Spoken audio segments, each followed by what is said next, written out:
Trump ഇപ്പോൾ 25% നിന്ന് 50% tariff പിഴയും കൂടെ ചുമത്തി ഇങ്ങനെ കൂട്ടിക്കൊണ്ടിരിക്കുകയാണ്. ഇനിയും കൂട്ടുമെന്ന് അറിയത്തില്ല. അപ്പം തരൂർ ഇന്നലെ പറയുന്നുണ്ടായിരുന്നു തിരിച്ച് 50% താരിഫ് അടിച്ചു കൊടുക്കാൻ. ശശി തരൂർ ഇന്നലെ പറഞ്ഞു. അത്തരത്തിൽ ഒരു കോൺഗ്രസിൽ നിന്ന് അങ്ങനെ ആരും സപ്പോർട്ട് ചെയ്ത് സംസാരിക്കുന്ന വേറെ കേട്ടിട്ടില്ല. തരൂരാണ് ഇങ്ങനെ പറഞ്ഞു കേട്ടു. അപ്പൊ എന്തായാലും ഇന്ത്യ അത്തരത്തിലുള്ള നടപടികൾക്ക് മുതിരുന്നുണ്ടോ, അല്ലെങ്കിൽ അത്തരം നടപടികൾ പിന്നണിയിൽ ഉണ്ടാവുന്നുണ്ടോ? അതായത് ട്രംപിന് നമ്മളെപ്പോഴും പറയുന്നത് പോലെ ഇന്ന് രാവിലെ ഇപ്പോൾ എണീക്കുമ്പോൾ മൂപ്പർക്ക് ഇന്ന് എന്താണ് തോന്നുന്നത്, ഇടത്തോട്ടാണോ വലത്തോട്ടാണോ ചരിഞ്ഞ് എണീക്കണം, അതനുസരിച്ചിട്ട് പുള്ളി കാര്യങ്ങൾ ചെയ്യുമെന്നുള്ളതാണ്. സത്യത്തിൽ ട്രംപിനെ അലട്ടുന്നത് അമേരിക്കയുടെ കടബാധ്യതകൾ തന്നെയാണ്. അമേരിക്ക എന്താ പറയുക, ആ ഒരു സർവാധിപത്യത്തിൽ നിന്ന് താഴേക്ക് കൂപ്പൂത്തിക്കൊണ്ടിരിക്കുന്ന ഒരു സാഹചര്യം. ഒരു പ്രസിഡന്റ് എന്ന നിലയ്ക്ക് മൂപ്പർക്ക് ഇതൊക്കെ ചെയ്യണം. പക്ഷേ ഈ പ്രായം ചെല്ലുമ്പോഴുണ്ടാകുന്ന ചില ആളുകൾക്ക് കാര്യഗൗരവത്തോടു കൂടി ഓരോ കാര്യങ്ങൾ ചെയ്യാനുള്ള ഒരു പ്രാപ്തി നഷ്ടപ്പെട്ടു പോകും. ചിലർക്ക് ആ ഒരു പക്വത ആ പ്രായം എത്തുമ്പോഴേക്കും കൈവരും. അപ്പോൾ ഇതെല്ലാം നഷ്ടപ്പെട്ടു പോയ ഒരാളുടെ അടുത്തേക്ക്, ആളുടെ രീതിയിലേക്ക് നമുക്ക് വേണമെങ്കിൽ ട്രംപിനെ കൂട്ടാം. അപ്പോൾ ട്രംപ് നമ്മളോട് പറയുന്നു നിങ്ങളിത് വീണ്ടും ആവർത്തിച്ചു കൊണ്ടിരിക്കുകയാണ്. ട്രംപിനെ പ്രകോപിപ്പിക്കുക എന്നുള്ളൊരു രീതി കൂടി ഇന്ത്യയുടെ ഭാഗത്ത് നിന്നുണ്ടാണ്. അതായത് ട്രംപ് എന്ത് പറയുന്നു അതിന് ഓപ്പോസിറ്റ് അപ്പപ്പന് മറുപടി കൊടുക്കുന്നത്, അതായത് പ്രവർത്തിച്ച് കാണിച്ചുകൊണ്ടാണ് നമ്മൾ ആ മറുപടി കൊടുക്കുന്നത്. ഇപ്പോൾ ഏറ്റവും ഒടുവിൽ അവർ പറയുന്നത് നമ്മുടെ കാർഷിക വിപണി തുറന്നു കൊടുക്കണം. കാർഷിക വിപണി തുറന്നു കൊടുത്തിട്ട് എന്തിനാണ്? നമ്മുടെ കാർഷിക മേഖലയെ പ്രോത്സാഹിപ്പിക്കേണ്ട ആവശ്യകത നമുക്കുണ്ട്. നമ്മുടെ കർഷകർ ഇപ്പോൾ ഒരു ഉന്നമനത്തിലേക്ക് വരുന്ന സാഹചര്യം, അതിനെ മറികടന്നുകൊണ്ട് അവിടെ നിന്നുള്ള കാർഷിക വിപണി, അതായത് ഈ എന്താ പറയുക, ഇഞ്ചക്ട് ചെയ്തിട്ടുള്ളതും പല ഇതും മാറ്റം വരുത്തിയിട്ടുമുള്ള ജനിതക മാറ്റം വരുത്തിയതുമായിട്ടുള്ള സാധനങ്ങളൊക്കെ ഇവിടെ കൊണ്ടുവന്ന് ഇറക്കി ഇതെല്ലാം നമ്മൾ കഴിച്ച് ആയുസത്ത് മുമ്പേ ചത്ത് മലച്ച് ഇന്ത്യ അങ്ങ് ഇല്ലാതായിക്കോട്ടെ എന്നുള്ളതാണോ ഈ കാരണവരുടെ ലക്ഷ്യം എന്നുള്ളത് നമുക്ക് എന്തായാലും വ്യക്തമല്ല. പക്ഷെ അത്തരം ഒരു സാഹചര്യത്തിലേക്ക് നമ്മളെ വിട്ടുകൊടുക്കാൻ ഇന്നത്തെ ഭരണകൂടം തയ്യാറുമല്ല. അപ്പോൾ 50% ഇത് ചുമത്തിക്കഴിഞ്ഞപ്പോൾ, പിഴ ഉൾപ്പെടെ ചുമത്തിക്കഴിഞ്ഞപ്പോൾ നമ്മൾ എന്ത് ചെയ്തു? ഒരു 31,500 കോടിയുടെ പ്രതിരോധ കരാറുണ്ടായിരുന്നു. ആ പ്രതിരോധ കരാറ് നമ്മൾ അങ്ങ് റദ്ദാക്കി. ഇനി വേണ്ട, എനിക്ക് നിങ്ങളുടെ ഈ ഉപകരണം ഒന്നും വേണ്ട, അല്ലെങ്കിൽ തന്നെ F-35 ഞങ്ങൾ തരാം, നിങ്ങൾ വാങ്ങൂ എന്നാണ് പറഞ്ഞത്. ആ സമയത്താണ് F-35 ഇവിടെ വന്ന് ലാൻഡ് ചെയ്യുന്നത്. സത്യത്തിൽ അതുമായി ബന്ധപ്പെട്ട് പല കിംവദന്തികളും ഒക്കെ പരന്നതാണ്. അതിൻ്റെ ഒരു പ്രവർത്തനക്ഷമത എത്രയൊക്കെ ഉണ്ടെന്ന് അറിയിക്കാൻ വേണ്ടിയിട്ടുള്ള ഒരു നീക്കം ഈ നാറ്റോ നേഷൻസുമായി ബന്ധപ്പെട്ടൊക്കെ നടന്നു എന്നൊക്കെയുള്ളതാണ്. ആ സാധനം നമ്മൾ എയർ ഷോയിൽ വന്നപ്പോൾ പോലും വേണ്ട എന്ന് പറഞ്ഞതാണ്. ഇതോടുകൂടി തീർത്തും നമ്മൾ വേണ്ട എന്ന് പറഞ്ഞപ്പോൾ ട്രംപിന് ഒന്നുകൂടെ ഹാലിളകിയിട്ടുണ്ട് എന്നുള്ളതാണ്. ഈ ട്രംപ് ഇത്രയൊക്കെ പറഞ്ഞ് റഷ്യയുമായിട്ട് വലിയ രീതിയിലുള്ള പ്രശ്നത്തിലേക്ക് പോകുമ്പോഴും ഏറ്റവും ഒടുവിൽ വരുന്ന വാർത്ത ട്രംപും പുടിനും തമ്മിൽ കൂടിക്കാഴ്ച നടത്താൻ പോകുന്നു. ട്രംപിനെ പോലെ വെളിവില്ലാത്ത ഒരു പ്രസിഡന്റ് അല്ല പുടിൻ എന്നുള്ളത് നമുക്കറിയാം. വളരെ എന്താ പറയുക, കാര്യങ്ങൾ പ്രവർത്തിച്ച്, അതായത് മോദിയുടെ വേറൊരു വേർഷൻ പോലെയാണ്. കാര്യങ്ങൾ പ്രവർത്തിച്ച് കാണിച്ചു കൊടുക്കുക, അല്ലാണ്ട് പുള്ളി ഈ വായി തോന്നിയത് 24 മണിക്കൂറും ഒക്കെ ഇങ്ങനെ പറഞ്ഞുകൊണ്ടിരിക്കില്ല. കഴിഞ്ഞ ദിവസം കണ്ട് കണ്ടില്ലേ, ട്രംപ് ബിൽഡിങ്ങിന്റെ മുകളിൽ നിന്നിട്ട് എന്താ അവിടെ ചെയ്യണമെന്ന് വെച്ചാൽ മിസൈൽ വിടുകയെന്ന്. ഇമാതിരി പറയുന്നതൊക്കെ വേറെ ഏതെങ്കിലും ഒരു പ്രസിഡന്റ് പറയുക എന്നുള്ളതില്ല. അത് മാത്രമല്ല, വളരെ മോശമായിട്ടുള്ള പദപ്രയോഗങ്ങളൊക്കെ നടത്തുന്നുണ്ട്. ലോകരാജ്യങ്ങൾ വന്ന് തൻ്റെ പല ഭാഗത്തും ചുംബിക്കേണ്ടി വരുമെന്നൊക്കെയുള്ള രീതിയിൽ പല രീതിയിലുള്ള കാര്യങ്ങളൊക്കെ വന്ന് പറയുന്നുണ്ട്. ഒരു പ്രസിഡന്റ് പദവിയിൽ ഇരുന്നിട്ടാണ് ഈ ട്രംപ് ഇത് പറയുന്നത്. അപ്പോൾ നമുക്ക് എങ്ങനെ ഉൾക്കൊള്ളാൻ പറ്റും? ട്രംപിന് ഇപ്പൊ തന്നെ അമേരിക്കക്കാർക്ക് മടുത്തു തുടങ്ങി എന്നുള്ളതാണ് ഒരു വാസ്തവം. അപ്പൊ എന്തായാലും ഈ യുക്രൈൻ യുദ്ധം സംബന്ധിച്ചിട്ടാണ് ഈ പറയുന്ന ഡൊണാൾഡ് ട്രംപും വ്ളാഡിമിർ പുടിനും തമ്മിൽ കൂടിക്കാഴ്ച നടത്താൻ പോകുന്നത്. അപ്പോൾ ഇതിന് മുന്നോടിയായിട്ട് അവിടെ US പ്രതിനിധിയായിട്ടുള്ള സ്റ്റീവ് വിറ്റ്കോഫ് മോസ്കോയിൽ എത്തുകയും ഒക്കെ ചെയ്തിട്ടുണ്ട്. ഈ കാര്യങ്ങൾ അവിടെ നിൽക്കുന്നുണ്ട്.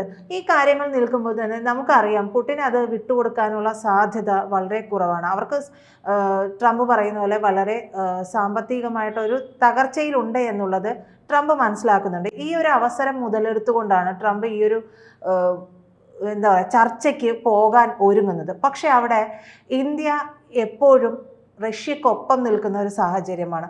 ഇപ്പോൾ കൂടുതൽ ആയുധങ്ങൾ നമ്മൾ അവരിൽ നിന്ന് വാങ്ങാനുള്ള തീരുമാനമുണ്ടാകുന്നുണ്ട്. പുതിയൊരു ഞാനത് പേര് മറന്നുപോയി, ആ ഒരു പ്രതിരോധ സംവിധാനം റോക്കറ്റാണോ എന്നുള്ളത് എനിക്ക് ഓർമ്മ കിട്ടുന്നില്ല, അതുകൂടി അവർക്ക് സോഴ്സ് കോഡ് ഉൾപ്പെടെ തരാമെന്നുള്ളതാണ്. ബ്രഹ്മോസിന് വേണ്ടി ആളുകൾ നിലകൊള്ളുന്നുണ്ട്. അപ്പോൾ അതിൻ്റെ ഒരു ഷെയർ എന്ന് പറയുന്നത് റഷ്യക്ക് പോകുന്നുണ്ട്. ഈ പറയുന്ന രീതിയിലുള്ള കാര്യങ്ങളെല്ലാം അവിടെ നിൽക്കുമ്പോഴാണ് വീണ്ടും വീണ്ടും ട്രംപ് ബാക്കിയുള്ളവരെ പ്രകോപിപ്പിക്കുന്നത്. ഒരുമിച്ച് സഹകരിച്ച് മുന്നോട്ട് പോയെങ്കിൽ മാത്രമേ ഇനിയുള്ള കാലഘട്ടത്തിൽ രാജ്യങ്ങൾക്ക് പുരോഗതി ഉണ്ടാവുകയുള്ളൂ. അല്ലാതെ ഒരു സർവാധിപത്യം അല്ലെങ്കിൽ ഒരു ഏകാധിപതി എന്നുള്ള രീതിയിൽ വന്നിരുന്നു കൊണ്ട് ഒരിക്കലും ഇനി ലോകത്തെ നിയന്ത്രിക്കാൻ കഴിയില്ല.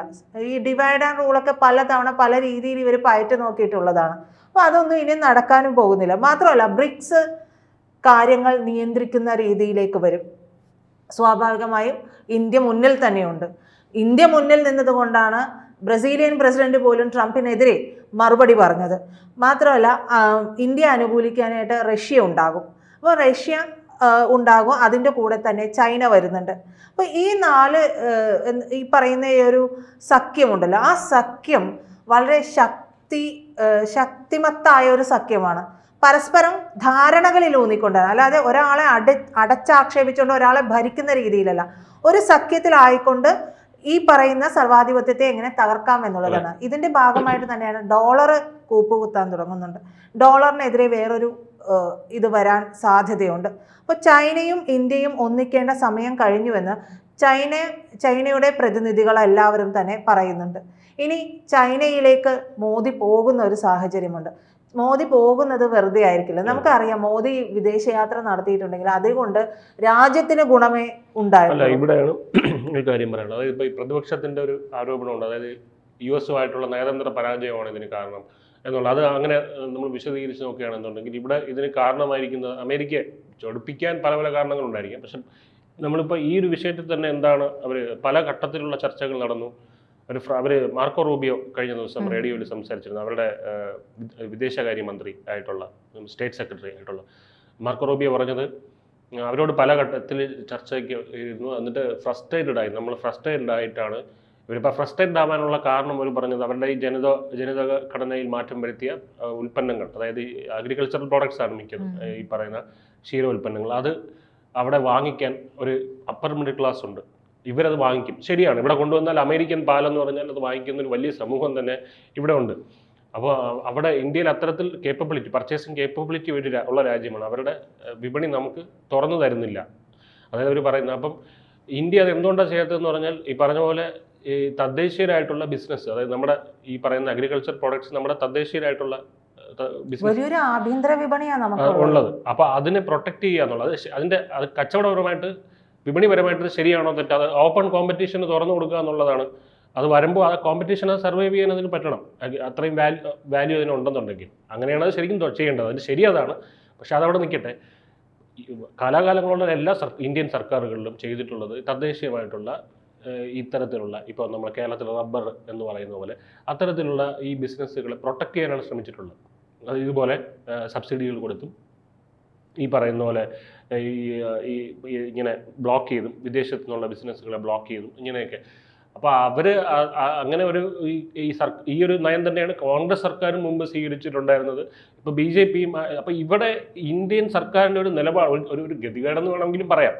കാരണം ഇത്തരത്തിലുള്ള തദ്ദേശീയ ഇത് അവർ ഉയർന്നു വരാത്തത് കൊണ്ടാണ് ഇപ്പോഴും പ്രൊട്ടക്ട് ചെയ്ത് നിർത്തേണ്ടി വരുന്നത്. ഞാൻ പറയുന്നത് മനസ്സിലായോ? അപ്പം അവർക്ക് ഇവിടുന്ന് നമ്മൾ അഗ്രികൾച്ചർ പ്രോഡക്ട്സ് അങ്ങോട്ട് വയ്ക്കുന്നുണ്ട്. അപ്പോൾ അവിടെ അത് ക്ലച്ച് പിടിക്കുന്നില്ല ഇന്ത്യൻ പ്രൊഡക്ട്സ്. അപ്പോൾ അത്തരത്തിൽ ഒരു സാഹചര്യം ഉണ്ടായിരുന്നെങ്കിൽ ഇപ്പോൾ ഇന്ത്യൻ സർക്കാരിന് ഇങ്ങനെ ഒരു വിഷമിക്കേണ്ട ഒരു അവസ്ഥ വരത്തില്ലായിരുന്നു. എന്തായാലും ഈ കാര്യം എന്തെന്ന് പറഞ്ഞാൽ ഇപ്പോൾ ഇതിനകത്ത് ഈ BJP സർക്കാരായാലും കോൺഗ്രസ് സർക്കാരായാലും ഇവിടെ ഉള്ള വിപണികളെ പ്രൊട്ടക്ട് ചെയ്യാനേ നോക്കുകയുള്ളൂ. കാരണം കാലാകാലങ്ങളായിട്ടുള്ള ഇന്ത്യൻ സർക്കാരിൻ്റെ നയം അങ്ങനെയാണ്. അത് മോദിയുടെ നയതന്ത്ര പരാജയമായിട്ടൊന്നും പറയാൻ പറ്റില്ല. കാരണം ഈ ഒരു താരിഫുമായിട്ട് ബന്ധപ്പെട്ടിട്ടാണ് ഇവിടെ ഒരു ഇതുണ്ടായത്. അത് കോൺഗ്രസിന് മറ്റൊരു രീതിയിൽ ചെയ്യുമായിരുന്നു എന്നുണ്ടെങ്കിൽ അവർ ആ സൊല്യൂഷൻ എന്താണെന്നുള്ളത് പറയട്ടെ ഇവിടെ. അതെ, അങ്ങനെയാണെങ്കിൽ പോലും ഞാൻ പറയുന്നത് ഇപ്പം അവിടെ പർച്ചേസ് ചെയ്യാൻ അവിടുത്തെ സാധനങ്ങൾ ഇവിടെ ഇറക്കുമ്പോൾ ട്രംപ് പറയുന്ന ഒരു കാര്യം, അവർക്ക് നികുതി കുറവാണ് വേണ്ടത്. അവർ പറയുന്നിടത്ത് സത്യം പറഞ്ഞു കഴിഞ്ഞാൽ ഓപ്പൺ മാർക്കറ്റാണ് അവർ ചോദിക്കുന്നത്. നമ്മൾ അങ്ങോട്ട് അയക്കുന്നതിന് നികുതി കൊടുക്കുകയും അവിടെ നിന്ന് ഇങ്ങോട്ട് വരുന്നതിന് നികുതി ഇല്ലാതെ ആക്കുകയും ചെയ്യുക എന്ന് പറയുന്നത് അതൊരു മര്യാദയാണ്. ഇങ്ങോട്ടും തരാമെന്ന് പറയുന്നുണ്ട്. അവർ പറയുന്നിടത്ത് നമ്മൾ നിൽക്കണം എന്ന് പറഞ്ഞു കഴിഞ്ഞാൽ നടക്കില്ല. ആ നടക്കാത്തത് എന്ന് പറയുന്നത് നമുക്കൊരു നിലപാടാണ്. നേരത്തെ ഉണ്ടായിരുന്ന സർക്കാർ ചെയ്തിട്ടുണ്ടാവാം, ചെയ്യാനുള്ള പ്രോജക്റ്റ്. ഇപ്പോൾ കോൺഗ്രസ് സർക്കാർ പറഞ്ഞു വെച്ച പല പദ്ധതികളും BJP സർക്കാർ ചെയ്യുന്നുണ്ട്. പക്ഷേ ഇന്ന് BJP സർക്കാർ അത് ചെയ്യുമ്പോൾ കോൺഗ്രസ് നേരെ എതിർക്കുകയാണ് ചെയ്തുകൊണ്ടിരിക്കുന്ന ഒരു രീതി. അപ്പോൾ അത് ഒരു രാഷ്ട്രീയമാനമുള്ള കാര്യങ്ങളാണ്. പക്ഷേ അമേരിക്കയുമായി ചേർന്ന് നമ്മൾ പ്രവർത്തിക്കുമ്പോൾ അമേരിക്കയ്ക്ക് ഒരു കൂച്ചുവിലങ്ങ് ഇട്ടില്ലെങ്കിൽ അത് വലിയ വിപത്ത് തന്നെയാണ്. കാരണം ഇനി എല്ലാത്തിനും മുകളിൽ ഞാനാണ് എന്ന് പറഞ്ഞുകൊണ്ട് നിൽക്കാനൊന്നും ഇന്നത്തെ കാലത്ത് നടപടിയാവില്ല. അമേരിക്ക പറയുമ്പോൾ നമ്മൾ മുണ്ട് അഴിച്ചിടണം, അമേരിക്ക പറയുമ്പോൾ നമ്മൾ തുപ്പണം, ബാക്കിയുള്ള കാര്യങ്ങൾ ചെയ്യണം എന്ന് പറഞ്ഞാൽ അതൊന്നും നടക്കുന്ന കാര്യമായിട്ട് എനിക്ക് തോന്നുന്നില്ല.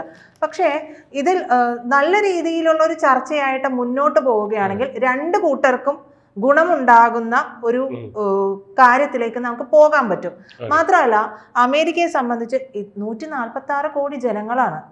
അമേരിക്കയെ സംബന്ധിച്ച് നമ്മൾ വാതിലടച്ചിട്ടുണ്ടെങ്കിൽ അമേരിക്കയ്ക്ക് ഉണ്ടാകുന്ന നഷ്ടം എന്ന് പറയുന്നത് ചില്ലറയല്ല. അതുകൊണ്ടാണ് നമ്മൾ അത് തുറന്നു കൊടുക്കാതിരിക്കുമ്പോൾ അവരെ ചൊടിപ്പിക്കുന്നത്. അപ്പൊ ഈ 146 കോടി ജനത എന്ന് പറയുന്നത് വലിയൊരു വിപണിയാണ്. അതിൽ എല്ലാ ക്ലാസ്സിലുമുള്ള ആളുകളുമുണ്ട്. അപ്പൊ അമേരിക്കയെ സംബന്ധിച്ച് അത് വലിയൊരു നഷ്ടമാണ്. നമ്മളെ സംബന്ധിച്ച് നമ്മൾ ബാക്കിയുള്ള രാജ്യങ്ങളുമായിട്ട് ഇതുപോലെ തന്നെ കരാറുകൾ ഉണ്ടാക്കുന്നുണ്ട്. നമുക്ക് മറ്റുള്ള രാജ്യങ്ങളിലും വിപണി ഉയർന്നു വരുന്നുണ്ട്. പക്ഷേ അമേരിക്കയുടെ ഇത്തരത്തിലുള്ള ഒരു എന്താ പറയുക തൻപോരിമ കാരണം അമേരിക്കക്കാണ് പല രാജ്യങ്ങളിൽ നിന്നും വിപണി നഷ്ടമാകുന്നത്. അത് അമേരിക്കയെ ചൊടിപ്പിച്ചുകൊണ്ടേയിരിക്കും. അപ്പോൾ ഈ പറയുന്നത് പോലെ ട്രംപ് ഒരുപടി താന്നു നിന്നിട്ടുണ്ടെങ്കിൽ, അതായത് ഒരു നയപരമായിട്ടുള്ള കാര്യങ്ങൾ എത്തിച്ചിട്ടുണ്ടെങ്കിൽ ആർക്കും ദോഷമില്ലാത്ത രീതിയിലേക്ക് കാര്യങ്ങൾ എത്തും. എല്ലാവർക്കും വിപണി ഉണ്ടാകും. അപ്പോൾ ആ ഒരു രീതിയിലേക്ക് കാര്യങ്ങൾ എത്തിക്കാൻ ട്രംപ് വിചാരിച്ചാൽ കഴിയും. ഇല്ലെങ്കിൽ ബ്രിക്സ് രാജ്യങ്ങൾ നാട് ഭരിക്കുന്ന രീതിയിലേക്ക് കാര്യങ്ങൾ എത്തുക തന്നെ ചെയ്യും.